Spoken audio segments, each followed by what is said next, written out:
السلام عليكم الاخوان الاخوات، معكم حمزه الخضار. مرحبا بكم في القناه ديالي. كنتمنى تكونوا كاملين بكم بخير وعلى خير. اليوم فيديو جديد ان شاء الله. اليوم غنشوفوا شي حاجه جديده، غنشوفوا افكار جدادين في هذا الفيديو هذا ان شاء الله. تابعونا حتى الاخير باش تعرفوا قبل ما تشوفوا الفيديو كامل.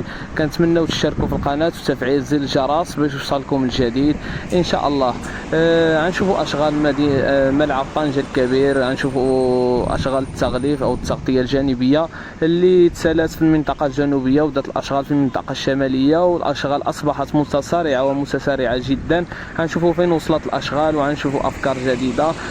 بما أن عضو الجامعة الملكية المغربية عبد الملك أبرون صرح في قناة ميدي أم تي في سابقا بأن ملعب طنجة الكبير سيخضع إلى إصلاحات جديدة بالزيادة في عدد المدرجات، حيث سيصبح سعته تصل إلى 80 ألف متفرج أو أكثر، وستتم تغطيته من الأعلى. بما أنه صرح، كاين العديد من المتابعين كيسألوني بأن هذا الملعب هذا ملعب أولمبي ما يمكنش تزول حلبة السباق. كاين اللي مع الفكرة كيبغي خصو تزول حلبة السباق باش المدرجات تصبح قريبة للمشاهدين. غنشوفوا جميع الحلول إن شاء الله.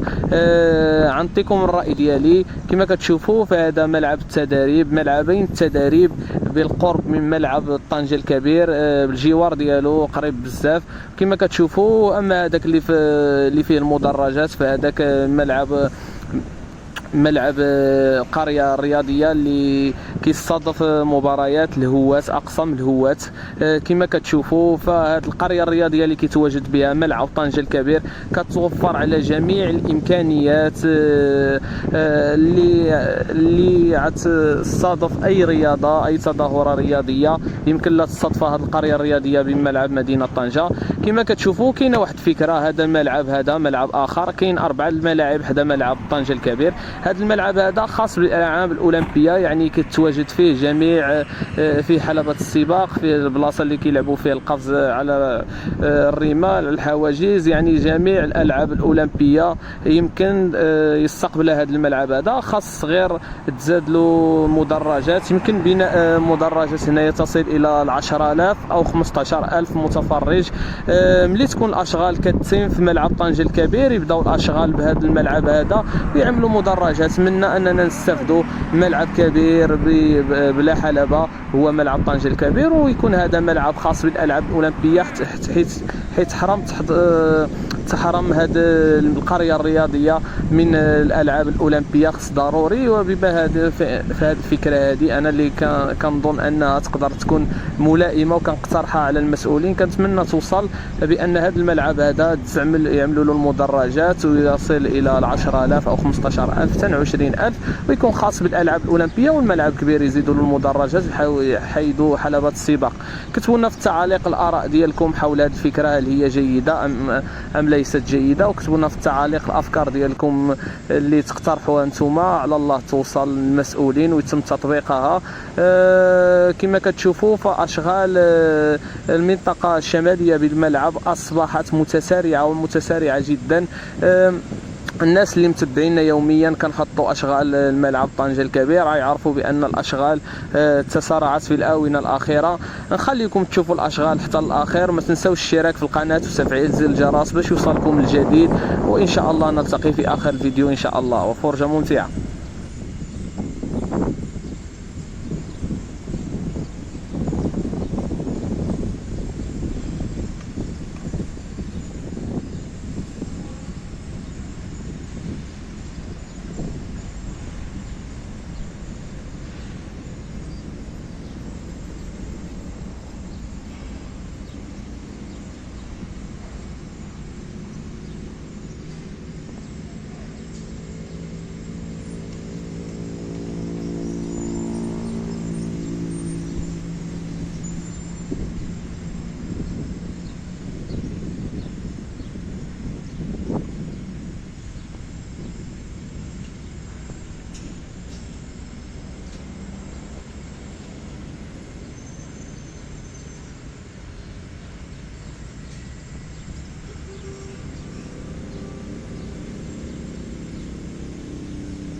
السلام عليكم مرة أخرى. كما كتشوفوا حتى هنا كنكونوا عملنا جولة كاملة على الملعب.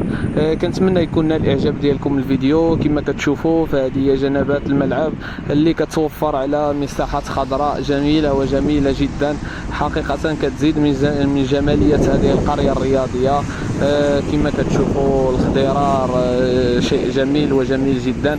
كنتمنى يكونوا الافكار ديالنا عجبوكم في هذا الفيديو، التصوير ديالنا وكل شيء عجبكم، وكنتمنى المتابعين الجدد يكونوا شاركوا في القناه، وان شاء الله من اجل المزيد من العطاء، من اجل التحفيز. كنتمنى لكم حياه سعيده، ونلتقي في فيديو قادم ان شاء الله. فرجه ممتعه، وكنتمنى تكونوا تابعتونا حتى الاخير، ونلتقي في فيديو قادم ان شاء الله. الى